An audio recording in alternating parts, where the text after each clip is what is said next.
So, the Indiana Fever just signed somebody. I'm kind of surprised the Indiana Fever signed somebody, like, today.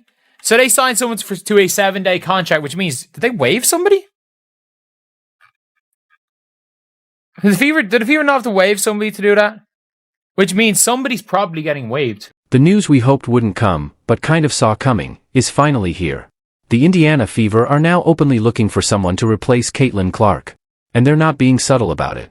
Let's be honest, it looks like Indiana knows something the rest of us don't. Other point guard. And my brain goes two different ways on this. Either one, the Fever weren't so happy with Odyssey Sims' performance in her first game with the Indiana Fever. And I think a lot of fans were underwhelmed. However, Odyssey Sims had a high bar to clear because Ari McDonald, when she came to the Indiana Fever, she immediately made an impact and played great right away. Odyssey Sims did not have a great game in that last game whatsoever. And so are they signing her to challenge Odyssey Sims and see who plays better? Or are they signing her because they know that Caitlin Clark is not going to be returning this season and they're going to need another point guard for this last stretch of games and going into playoffs?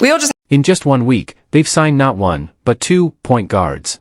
First up was Odyssey Sims, brought in on a hardship contract. And let's be real, if that doesn't scream we're in trouble, I don't know what does. Let's get into this. The Indiana Fever welcome Kyra Lambert to the team.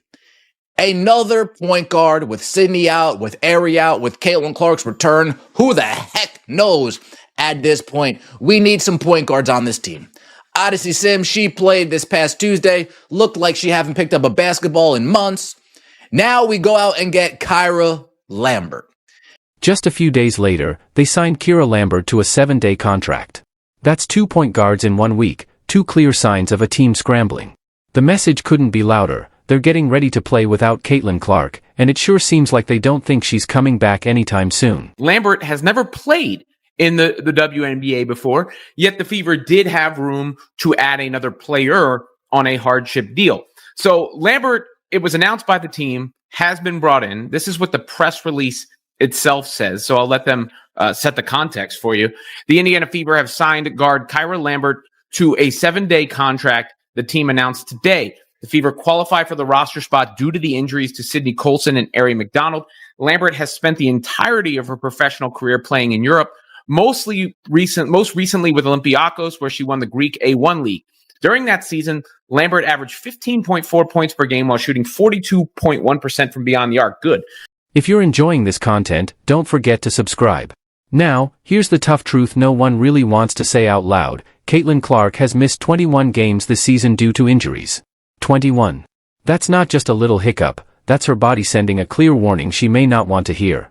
She's been dealing with one injury after another since the very start. First, it was a quad strain that sidelined her for weeks. Then came a left groin issue. And now, it's the right groin keeping her off the court, watching from the bench like a guest at what feels like the slow fate of her own season. They have signed a player from overseas. It's shocking development. Now, they had no European players on the team. And looked like the Indiana Fever new player did speak to the media earlier today. We got some of that footage. Let's roll this opportunity that'd be coming for you. Officially Monday. Yeah, Monday. So it was a pretty quick turnaround. Take me through the emotions of that day, knowing that this was coming your way and that you'd have a chance to play on a team that might need you to play right away. Yeah. No, I was super excited. It's a blessing, having the journey that I've had and just, remaining faithful, trusting God and doing the work and just to see it all come back around and have this opportunity to go. And here's the part that really stings. Before this season, Caitlin Clark had never missed a game due to injury, not in college, not in the pros. Not once. She was the Iron Woman of basketball, reliable, consistent, always there. Now, she's racking up injuries like they're collectibles, and each one feels more serious than the last. Coach Stephanie White gave the usual line, "We're taking it day by day, no timetable." In other words, they don't know when, or even if, she'll be back at full strength. White also admitted Clark hasn't rejoined practice yet. She's still doing full-court running drills, more like she's coming back from surgery than just nursing a tweak. As Caitlin Clark fans, this is a nasty position to be in. We're dealing with the Indiana Fever telling us that Caitlin Clark is day-to-day, and we know the Indiana Fevers, Amber Cox, Kelly Krauskopf, Stephanie White are all liars. We can't believe anything the Indiana Fever say. And we know that. So we have the Fever saying Caitlin Clark is day to day. Want to know just how bad things have gotten? Let's look at the numbers, because they paint a much harsher picture than any injury report.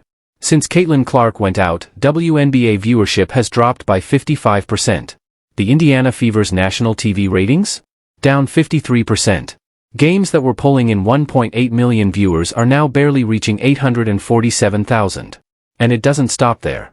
Ticket prices for Fever road games have taken a nosedive, falling anywhere from 47% to 71%, depending on the matchup. Take the Chicago Sky game, which was supposed to be a big-ticket showdown. After news of Clark's injury, ticket prices sank from $86 to just $25.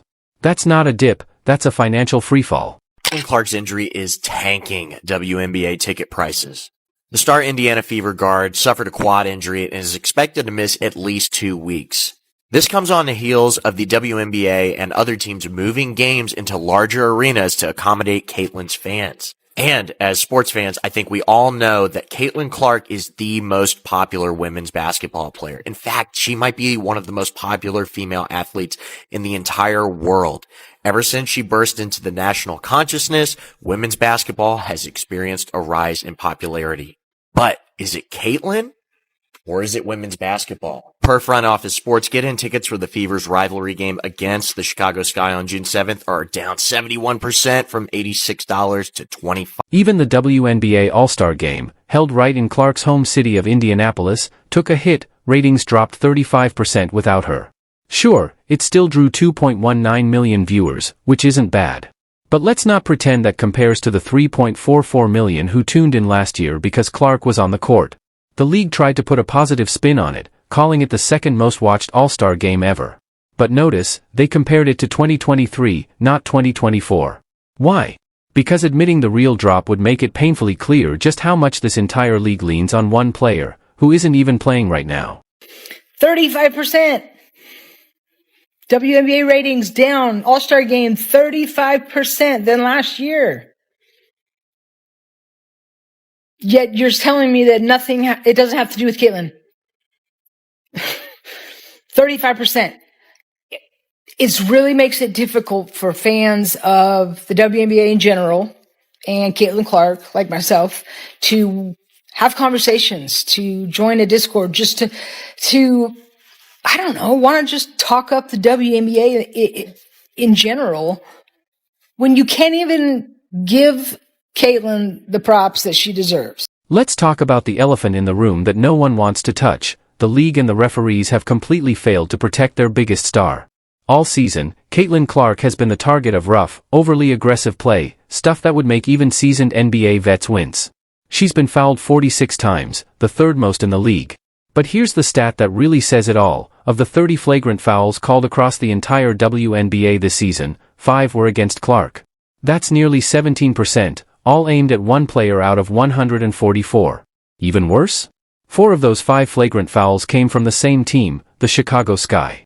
That's 80% of them. One team. One player. And the worst part? Clark's had to fight just to get basic calls. She's been seen on camera telling a ref she'll call the league office, because she's had enough. And really, who could blame her? When you're getting poked in the eye, shoved after the whistle, and body checked like it's a hockey game, and the refs just shrug it off, you'd be at your breaking point, too. The league has fostered a hostile workplace for Caitlin Clark through excessive fouling, targeting, and hostile comments from other players and owners. These aren't isolated, they're documented, continuing, and ignored by officials. The disparity in treatment invites real scrutiny. Not a single player has been suspended for flagrantly fouling Ms. Clark. Here's where he said a federal investigation should take place. Congress and the admin should demand answers from the W, its leaders, investigate officiating and internal league comms, hold hearings, and insist on real reforms. The Labor Department should review league protocols for workplace safety. If evidence shows discrimination or retaliation, the DOJ's Civil Rights Division must act.